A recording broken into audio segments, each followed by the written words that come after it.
उद्देश्य है कि रबी के मौसम में इस गोष्ठी के माध्यम से किसान भाइयों को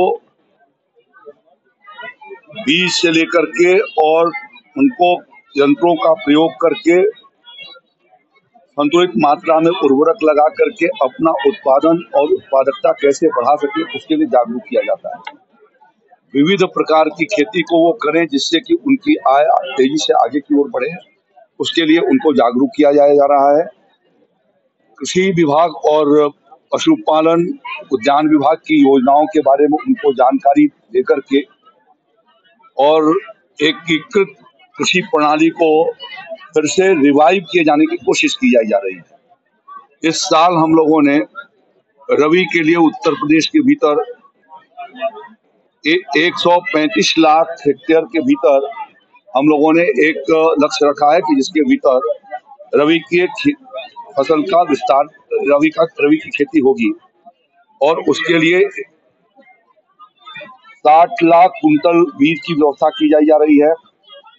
सरकार भी अपने संसाधनों से, हमारे कृषि विभाग के गोदामों से, साधन सहकारी समितियों से और उत्तर प्रदेश राज्य बीज निगम और जिन एफपीओ ने हमसे बीज वितरण के लाइसेंस प्राप्त किए हैं उनको भी इस बात को अवसर होगा कि 50% अनुदान पर वो अपने विक्रय केंद्रों से बीज किसान को उपलब्ध करा सकेंगे। वहां से किसान भाई यदि उसको लेता है तो उसको सस्ता और अच्छा बीज उपलब्ध होगा। प्रदेश के भीतर दलहन और तिलहन के लगभग 11.5 लाख किसानों को निःशुल्क मिनी किट उपलब्ध करा रहे हैं, जिससे दलहन और तिलहन की खेती को आगे की ओर बढ़ाई जा सके और देश को आत्मनिर्भर तिलहन और दलहन के मामले में बनाया जा सके। उस दिशा में जो प्रधानमंत्री आदरणीय नरेंद्र मोदी जी ने आह्वान किया है उसके लिए योगी आदित्यनाथ जी की सरकार दृढ़तापूर्वक राज्य के भीतर काम कर रही है। हम लोगों ने इस समय 60% अनुदान पर सोलर पंप खोले हुए हैं। इसी प्रकार से हमारे कृषि यंत्रों का भी 50% अनुदान पर SMAM स्कीम के अंतर्गत हमारे कृषि यंत्र पोर्टल मुझे लगता है खुल गया होगा या 1-2 दिन के भीतर खुल जाने वाला है। किसानों से मैं आग्रह करूंगा कि उसका वो लाभ उठाएं और खेती के भीतर यंत्रीकरण करके भी अपने उत्पादन को वो बढ़ा सकते हैं, अच्छे बीज लगा करके उत्पादन को बढ़ा सकते हैं। अभी प्रधानमंत्री मोदी जी ने 5 अक्टूबर को महाराष्ट्र से PM किसान सम्मान निधि योजना का 18वीं किस्त जारी किया, जिसके भीतर उत्तर प्रदेश के में 2 करोड़ 25 लाख से ज्यादा किसान भाइयों को 4900 करोड़ रुपए से ऊपर की धनराशि गई है।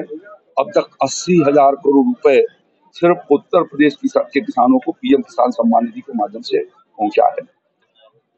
बुंदेलखंड के भीतर विशेष रूप से हम गो आधारित प्राकृतिक खेती की योजना भी चला रहे हैं और साथ साथ में उत्तर प्रदेश श्रीअन्न पुनरुद्धार योजना के भीतर भी इसको के भीतर काम कर रहे हैं। यहाँ के सभी 7 जनपदों में कृषि विज्ञान केंद्रों पर जो किसान उत्पादन कर रहे हैं उनकी हॉलिंग, मिलिंग और प्रोसेसिंग के लिए भी हम उनको इकाइयां वहां पर लगवा रहे हैं, जिससे किसानों को सुविधा हो सके। साइल टेस्टिंग की बात की जा रही थी, मृदा परीक्षण ब्लॉक स्तर में ऐसी व्यवस्था नहीं, वहां से सैंपल लिए जाते हैं।